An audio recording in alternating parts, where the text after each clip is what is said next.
Lesson 6.5, Phase Change in Latent Heat. Energy is required, or released by, changing the molecular bonds in the states of matter. So when you change phase, it takes energy or releases energy. Because it takes energy to break the crystalline structure to change from a solid to a liquid, or releases energy when you go the other way. Heat does not always change the temperature of a material. So you can see our phases of matter, solid, liquid, gas, and the different changes. So solid to liquid is melting, and liquid to solid is freezing. Gas to liquid is condensing, liquid to gas is evaporating. The blue arrows release energy. So gas to liquid or solid releases energy. Freezing a liquid releases energy. The red arrows absorb energy.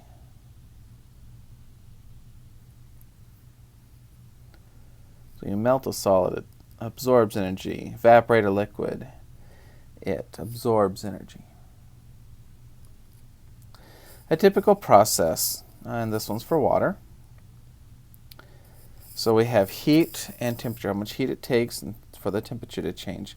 So your ice warms up and the temperature increases. And then as the ice melts, it takes heat, but there's no temperature change until all the ice is melted. Then after the ice melts, the water warms up, so the heat makes the temperature change. And then the water boils, and there's no temperature change until the water has boiled away. And then you have just vapor, and the vapor warms up.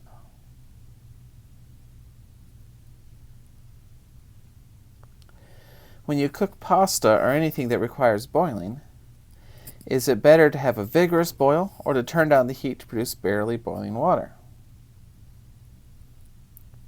Well, as long as the water is boiling, it's at 100 degrees Celsius, no matter how quickly it's boiling.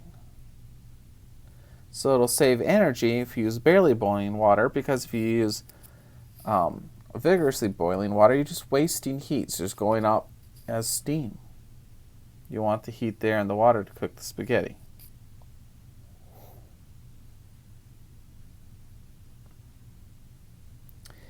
Latent heat is the amount of heat per kilogram required to change phase. So our formula is Q equals mL. Q is the heat, M is the mass, L is the latent heat. And your book has tables for that. The latent heat of fusion refers to the change between solid and liquid. Latent heat of vaporization is between liquid and gas. And latent heat of sublimation is between solid and gas without going through the liquid. And it's in your book, table 14.2. Also probably on your notes. The effects of latent heat can be quite devastating. Having 100 degrees Celsius on your skin is not harmful. I mean, have you ever stuck your hand into a hot oven? As long as you don't touch anything or leave it in for very long, it's fine. So, why does steam burn you? One winter, I was near a wood stove and I had snow on my gloves. And my gloves were a little bit wet. I bumped the wood stove with my wet glove. Well, the water in the glove vaporized. Then my hand was colder than that, so the hot vapor condensed on my skin. The steam condenses on the skin and releases all the heat of vaporization, and that is a lot of heat and can cause serious burns. So remember, when it condenses, it releases heat.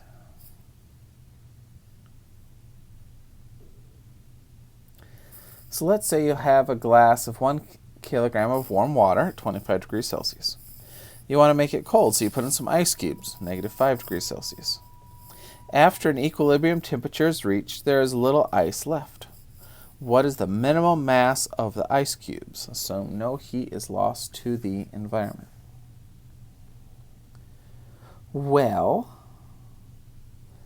we actually have three parts. We have the water cooling.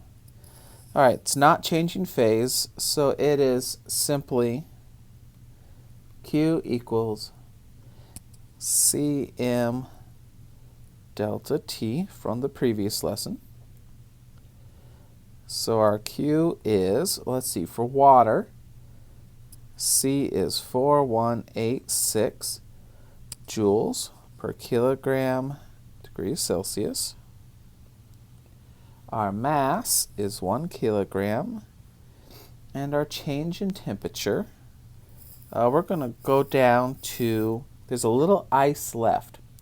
Since there's a little ice left, our final temperature must be 0. So we're going from ending at 0 and starting at 25, so our change in temperature will be negative 25. So the water cooling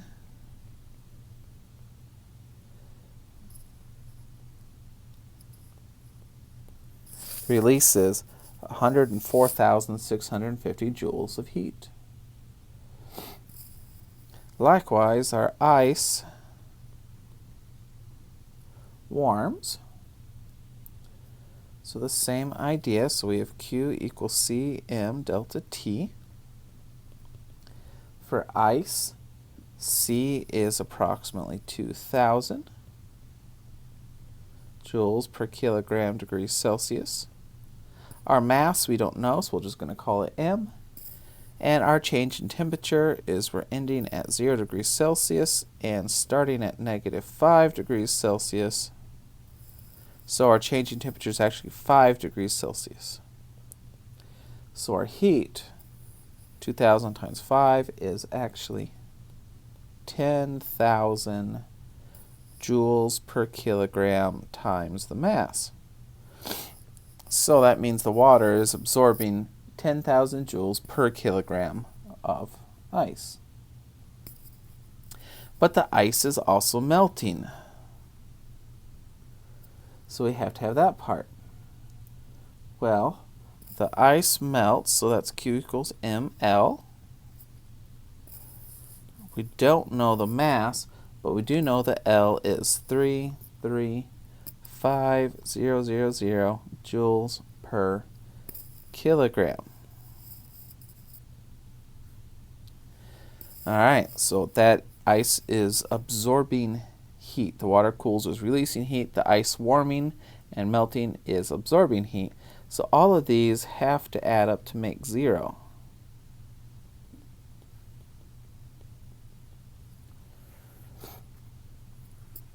So we have the water cooling.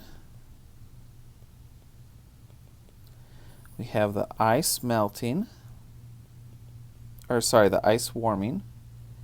And then we have the ice melting.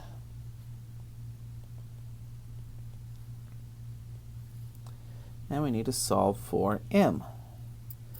So let's combine like terms.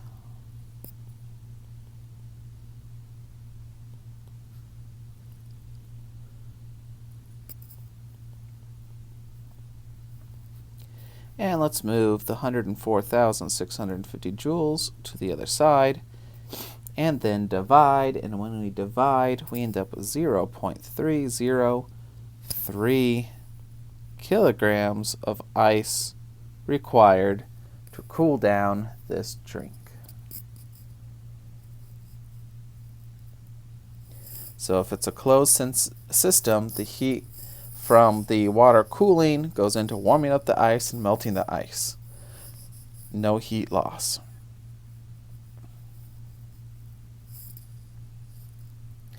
That's all for today. Don't let these problems faze you. Have a good day.